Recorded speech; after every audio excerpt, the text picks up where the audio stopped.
Hi, Hi, nice to see you. good to see you, Michal. Good morning. Good morning.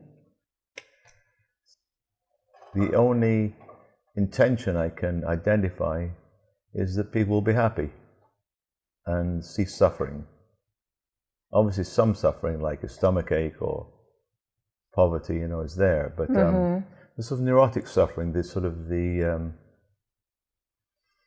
getting upset about the situation that it shouldn't be like this. That's where it starts. Wanting a reality different from what it is. That's where the neurotic suffering seems to start, what the Buddhists call samsara. That's perfect. That's exactly what I want to talk about, because I feel very, I've always thought of myself as a very patient sort of person, but so many little things irritate me.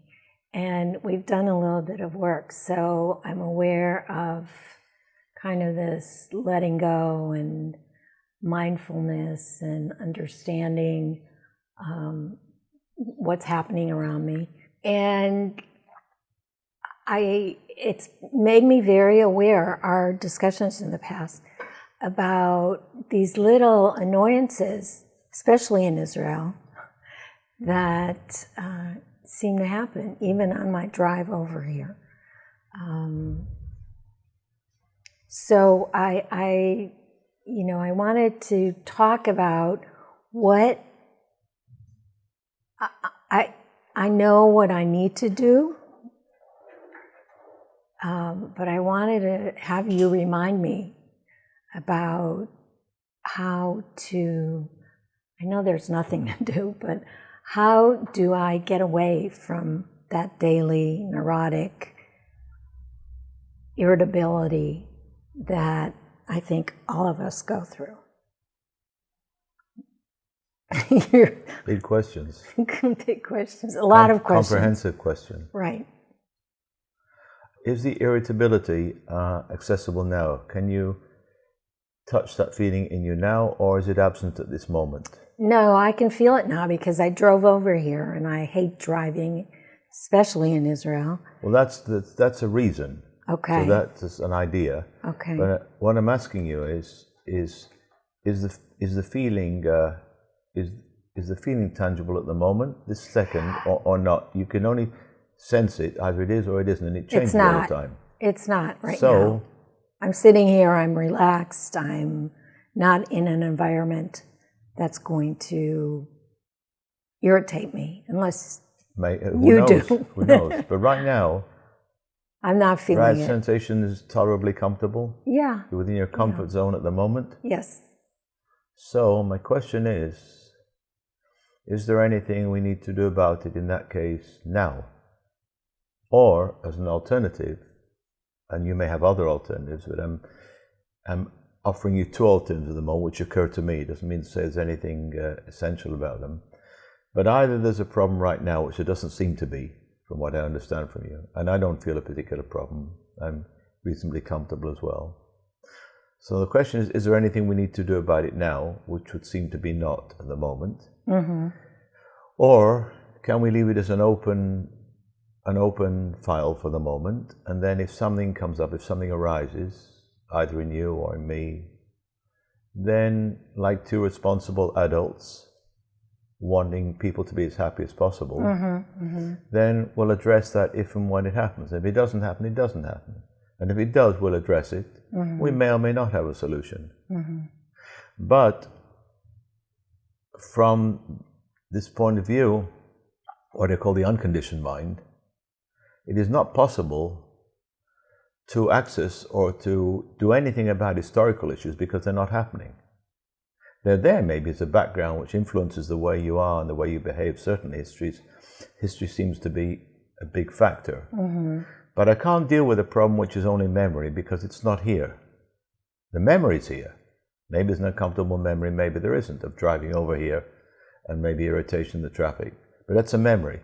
So we can deal with the memory maybe and maybe not.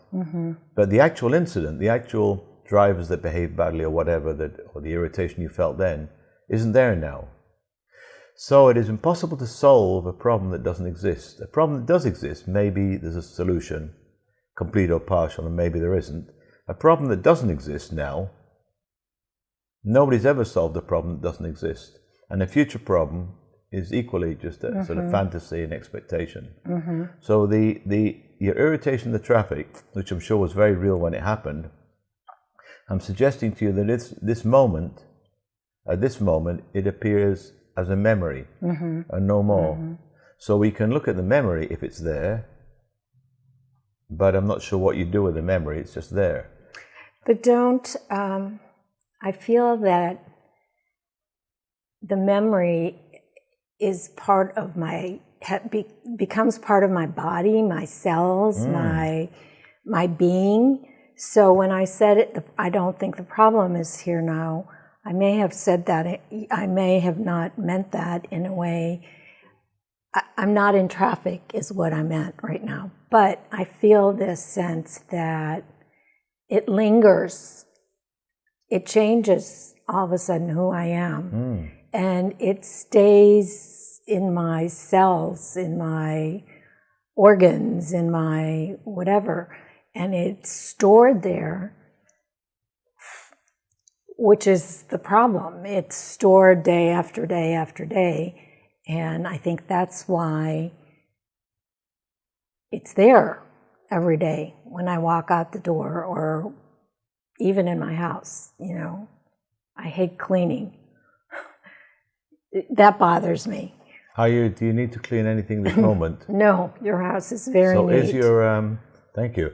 Is this is this sense of annoyance of not wanting to clean, is this a problem right now or not?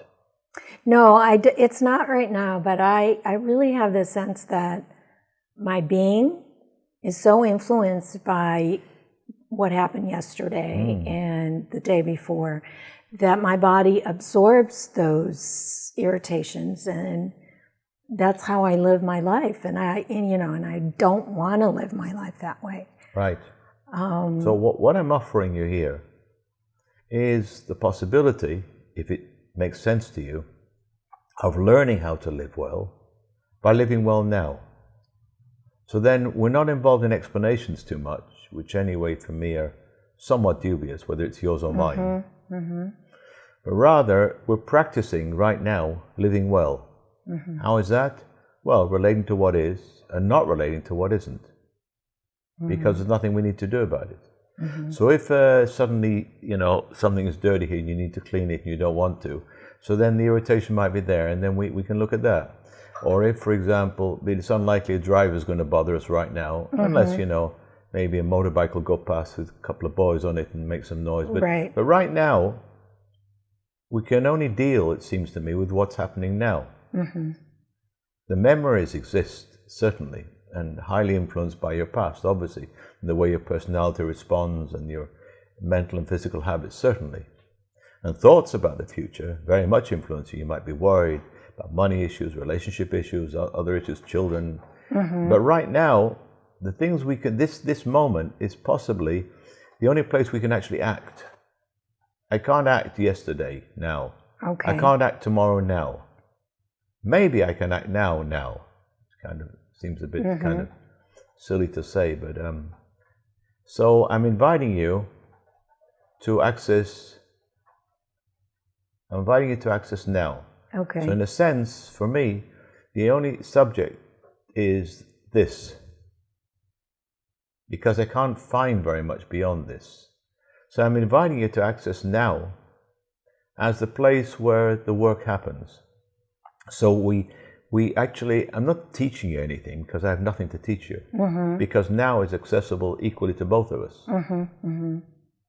And anything I might have prepared to teach previously is by definition irrelevant, because if I prepared it yesterday or a week ago or a year ago, then I didn't have this moment accessible to me then. So it's nothing whatever I can teach. But what I'm inviting you to do, and seems to be the nature of this kind of work, is to access this now as the beginning of getting used to living more relevantly.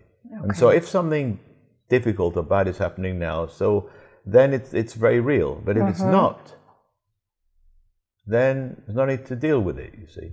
There's an old Buddhist story about that, actually. Buddhist monks don't have anything to do with women, so that's all monks, I suppose. So there were two friends, I think a teacher and a student maybe. They were walking along and they came to a river, and there was a young woman there trying to find how to get across the river. And they looked at each other worried, and then the teacher, without a word, just picked up the girl, put her on his shoulders, went across the river, put her down, they went on. So the student got very, very angry with him, very upset, and he didn't talk to him for 2 days. And then as they were going up some hill, he finally opened his mouth and said, "How could you do such a thing?"